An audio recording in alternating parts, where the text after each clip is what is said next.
Friends, कैसे हो आप सब? आई होप कि अच्छे होंगे। फ्रेंड्स, हम डेली आपके लिए 5 क्वेश्चन लेकर आते हैं जो एनसीईआरटी बेस है।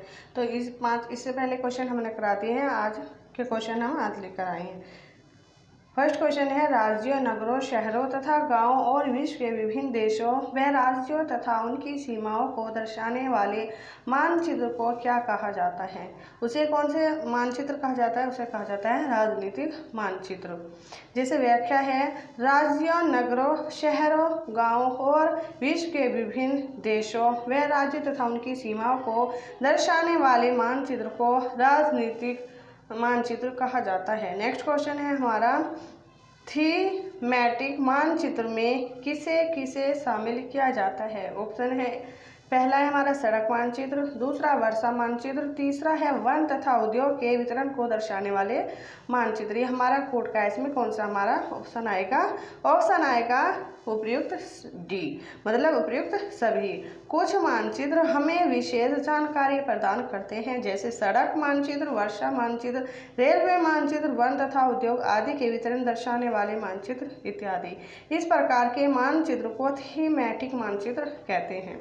नेक्स्ट क्वेश्चन है हमारा, इसमें मानचित्र के संदर्भ में किन दिशाओं को प्रधान दिग्बिंदु कहा जाता है? ऑप्शन है उत्तर, दूसरा दक्षिण, तीसरा पूर्व या चौथा पश्चिम। इसमें हमें बताना है कौन सा सही है। तो इसमें भी आएगा हमारा उपयुक्त सभी। मानचित्र में 4 मुख्य दिशाओं में उत्तर, दक्षिण, पूर्व तथा पश्चिम को प्रधान दिग्बिंदु कहा जाता है।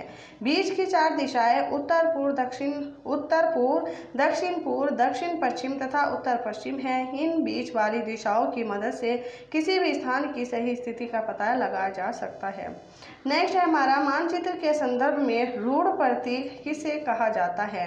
ऑप्शन है ए, जिन प्रतीकों के उपयोग के संबंध में अंतर्राष्ट्रीय सहमति हो, बी, जिन प्रतीकों के उपयोग में संबंध में राष्ट्रीय स्तर पर सहमति हो, तीसरा सी है, जिन प्रतीकों के द्वारा प्राकृतिक स्वरूपों को दर्शाया जाता हो। उपयुक्त सभी। ऑप्शन आएगा हमारा इसमें ए, मतलब जिन प्रतीकों के उपयोग के संबंध में अंतर्राष्ट्रीय सहमति हो।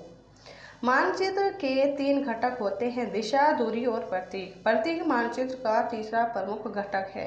प्रतीकों के इस्तेमाल के द्वारा मानचित्र को आसानी से खींचा जा सकता है तथा इनका अध्ययन करना आसान होता है। मानचित्र की एक विश्वव्यापी भाषा होती है। प्रतीकों के उपयोग के संबंध में एक अंतर्राष्ट्रीय सहमति है।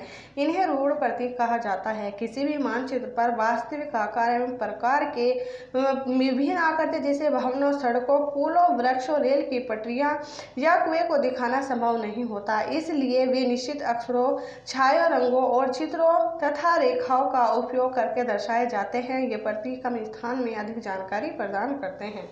लास्ट क्वेश्चन है, निम्नलिखित में से कौन सा कथन सत्य है?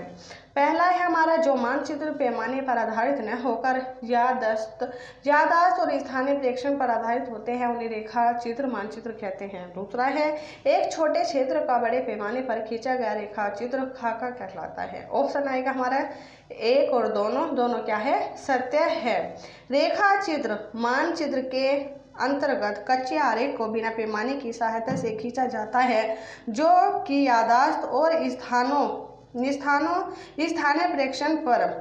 स्थानीय प्रेक्षण पर आधारित होता है।